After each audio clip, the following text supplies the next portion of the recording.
खुर्रम मुराद रहमतुल्लाह अलैह फरमाते हैं कि बदगुमानी एक ऐसी घिनौनी बीमारी है कि जब ये आती है तो ये हमारे ताल्लुकात को, हमारे रिश्तों को घुन की तरह लग जाती है और दीमक की तरह चाट जाती है।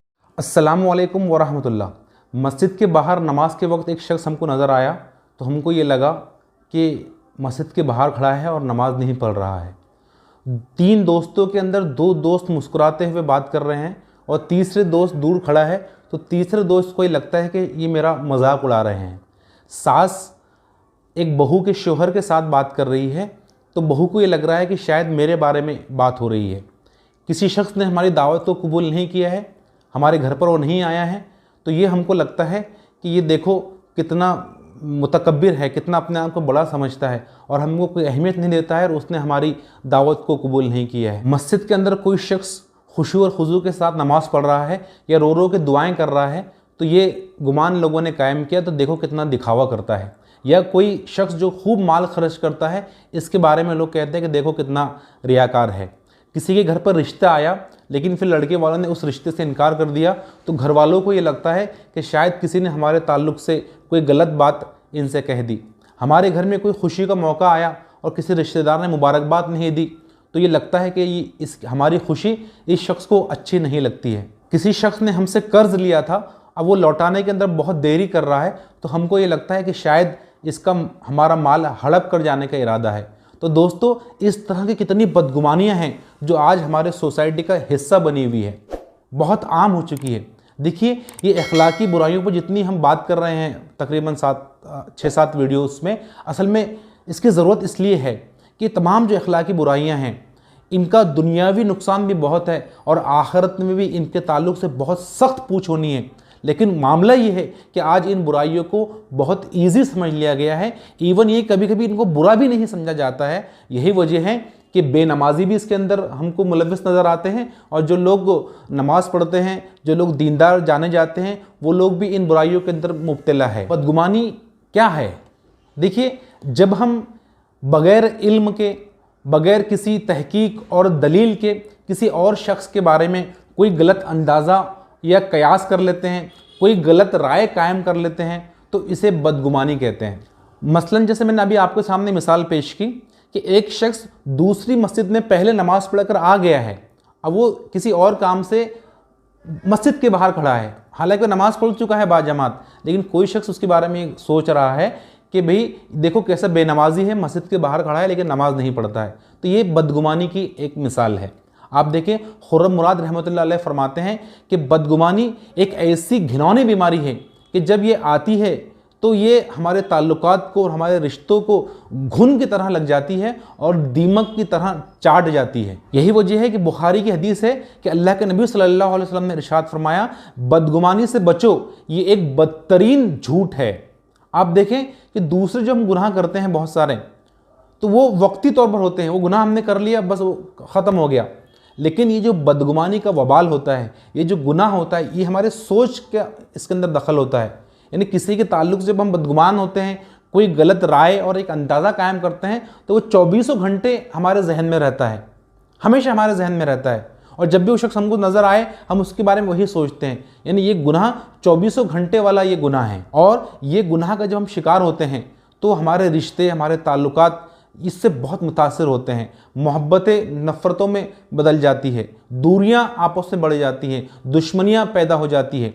और जब जिसके ताल्लुक़ से हम बदगुमानी कर रहे हैं उस शख्स को मालूम होता है कि ये फ़लाँ मेरा दोस्त, मेरा रिश्तेदार, मेरा करीबी मेरे और मेरे बारे में ऐसा सोचता है, ऐसा और ऐसा सोचता है, तो वो शख्स भी हमसे दूर हो जाता है और वो शख्स भी हमसे नाराज़ हो जाता है। कुरान में अल्लाह ताला फरमाते हैं कि या अय्युहल्लज़ीना आमनू इज्तनिबू कसीरम मिनज़्ज़न्नि इन्न बाज़-ज़न्नि इस्म, कि ए लोगों जो ईमान लाए हो, गुमान करने से बचो, बाज़ गुमान गुनाह होते हैं।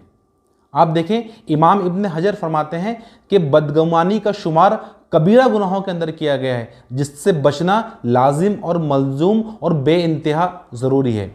लेकिन अफसोस की बात है कि लोग हरकतों से तो बहुत दूर की बात है, ऐसे लोग भी आज हमारे माशरे में मौजूद हैं कि जो सूरतों को देखकर, बातों को देखकर और बॉडी लैंग्वेज को देखकर लोगों के बारे में गलत अंदाज़ा लगा देते हैं, गुमान कायम कर लेते हैं। और सिर्फ हद तो ये है कि बदगुमान तो होते ही होते हैं, लेकिन वो बदगुमानी सिर्फ उनके हद तक महदूद नहीं रहती है, बल्कि उसको और लोगों तक डिस्कस भी करने लगते हैं। यानी वो चीज़, किसी और शख्स की वो बुराई जिसका अभी हमको श्योरिटी नहीं है कि वो बुराई उसके अंदर मौजूद है या फलां उसने गलत काम किया है, अभी हमको मालूम ही नहीं है, लेकिन उसके बाद हम उसको किसी और से डिस्कस करने लगते हैं। ये बदगुमानी से भी बड़ा एक गुनाह हो जाता है। अफसोस कि हद तो ये है कि हमारे माशरे में ऐसे लोग भी हैं जो लोगों की नीयतों का भी अंदाज़ा लगा लेते हैं। यानी वो नीयत, वो दिल का हाल जो सिर्फ अल्लाह ताला जानता है। लेकिन आज कुछ लोग खुदा बनते हैं और लोगों की नीयतों के मालूम होने का दावा करते हैं। अल्लाह के नबी सल्लल्लाहु अलैहि वसल्लम के ज़माने का एक वाक़या है, बहुत ही दिलचस्प और सबक आमोज़ वाक़या। एक जंग के अंदर उसामा बिन ज़ैद रज़ियल्लाहु ताला अन्हु ने एक दुश्मन को कत्ल कर दिया, लेकिन कत्ल जब कर रहे थे तो उससे पहले दुश्मन ने ला इलाहा इल्लल्लाह पढ़ लिया। लेकिन आपको लगा कि इसने जान बचाने के लिए ला इलाहा इल्लल्लाह कहा और ये सोचकर आपने उसको कत्ल कर दिया। लेकिन जब ये रुदाद रसूलुल्लाह सल्लल्लाहु अलैहि वसल्लम को सुनाई गई तो अल्लाह के नबी बहुत गुस्से में आ गए। अल्लाह के नबी ने कहा कि उसने ला इलाहा इल्लल्लाह कहा और तुमने उसे कत्ल कर दिया।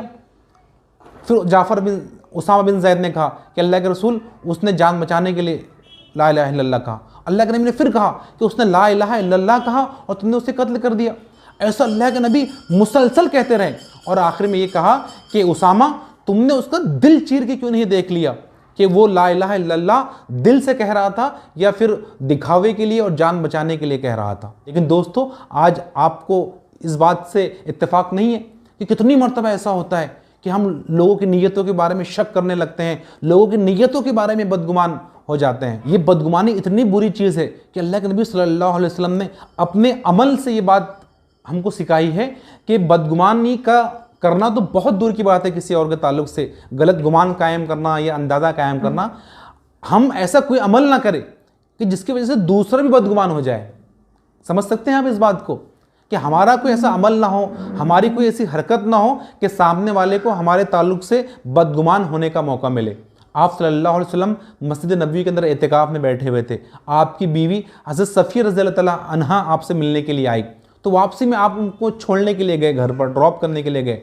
रात का वक्त था, तो अचानक देखते हैं कि सामने से दो अंसारी सहाबा आ रहे हैं और उन्होंने अल्लाह के नबी को उनकी बीवी के साथ देख लिया। तो अल्लाह के नबी ने उनको बुलाया और कहा कि देखो, ये मेरी बीवी सफ़िया है।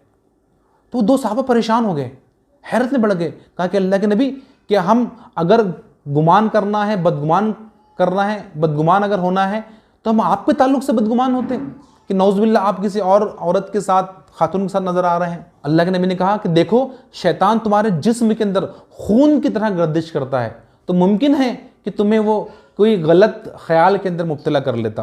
तो देखा आपने किस तरह अल्लाह के नबी ने को लगा कि कहीं एक बदगुमान ना हो जाए, तो अल्लाह के नबी ने पहले ही उस मामले को क्लियर कर दिया। तो हमारे ज़िंदगी के अंदर भी कभी ऐसे मौके आते हैं कि जब हमको ऐसा लगे कि हमारे फ़लाँ काम की वजह से कोई शख्स बदगुमान हो जाएगा, तो हम फ़ौरन से उसको क्लियर कर दें। दोस्तों, अब आखिर में दो तरीके आपके सामने बताना चाहता हूँ कि इस बदगुमानी से हम कैसे बच सकते हैं। सबसे पहला तरीका ये कि सूए ज़न, जिसे अरबी में कहते हैं बदगुमानी, उसके बजाय हम हुस्न ज़न अख्तियार करें, अच्छा गुमान हम अख्तियार करें, पॉजिटिव राय किसी के ताल्लुक से कायम करने की कोशिश करें। एक बुजुर्ग कहते हैं कि अगर मैं देखूं कि किसी शख्स के दाढ़ी से शराब टपक रही है, तो मैं ये गुमान नहीं करूंगा कि उसने शराब पी है, बल्कि मैं ये गुमान करूंगा कि किसी शख्स ने उसके चेहरे पर शराब फेंक दी है। जाफ़र बिन मोहम्मद कहते हैं कि अगर तुम्हारे पास किसी के ताल्लुक से खबर आए कि उसने फ़लाँ फ़लाँ बात कही है या उसने फ़लाँ फ़लाँ काम किया है, तो आप कहते हैं कि उसको 70 मरतबा पॉजिटिव एक्सक्यूजेज़ दो, 70 एक खुशगुमानी कायम करो कि हो सकता है कि ऐसा ऐसा मामला होगा, ये हो सकता है ऐसा हुआ होगा, वो बीमार होगा, उसके बच्चे की तबीयत ख़राब होगी, उसको बड़ा फ़लाँ मसला आ गया होगा, गाड़ी का पेट्रोल ख़त्म हो गया होगा, ऐसा हुआ होगा। ऐसे कई बहाने पेश करो, गलत राय कायम ना करो, बल्कि 70 ऐसे बहाने तलाश करो जो तुमको खुशगुमान होने पर आमादा करें। दोस्तों, जो मिसालें मैंने भी आपके सामने थोड़ी देर पहले पेश की, वो तमाम मिसालें से हम पॉजिटिव गुमान कायम कर सकते हैं कि वो शख्स जिसके बारे में आप सोच रहे हैं कि उसने आपको मुबारकबाद नहीं दी, उसको मालूम ही नहीं कि आपको कोई खुशी हासिल हुई है। वो शख्स जो मस्जिद के बाहर खड़े नजर आया, वो ऑलरेडी नमाज पढ़कर आ चुका होता है। वो दोस्त जिसके बारे में आप सोच रहे थे कि वो आपकी मजाक उड़ा रहे थे, बल्कि मजाक नहीं उड़ा रहे थे, वो आपकी तारीफ बयान कर रहे थे। दोस्तों, क्या आपके साथ ऐसा नहीं हुआ कि कितनी मरतबा ऐसा होता है कि हम कोई गलत गुमान कायम कर लेते हैं, लेकिन और उसमें हम कुड़ते रहते हैं अंदर के अंदर। लेकिन जब हकीकत से हम वाकिफ़ होते हैं तो हम बहुत पछताते हैं, सोचते हैं कि यार खौमखा मैं ऐसा सोच रहा था, हालांकि बात तो ऐसी नहीं थी।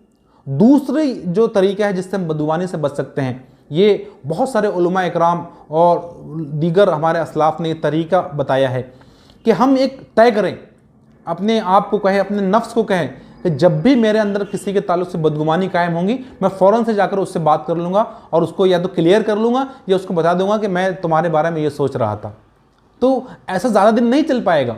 जब हमें तय कर लेंगे, ये अहद कर लेंगे कि हम ऐसा करेंगे कि जब भी बदगुमानी कायम होंगी हम उस शख्स से जाकर मिल लेंगे, तो हम ज़्यादा दिनों तक ऐसा नहीं कर पाएंगे, ज़्यादा दिनों तक लोगों से नहीं मिल पाएंगे और वक्त ऐसा आएगा कि हम बदगुमानी करना छोड़ देंगे।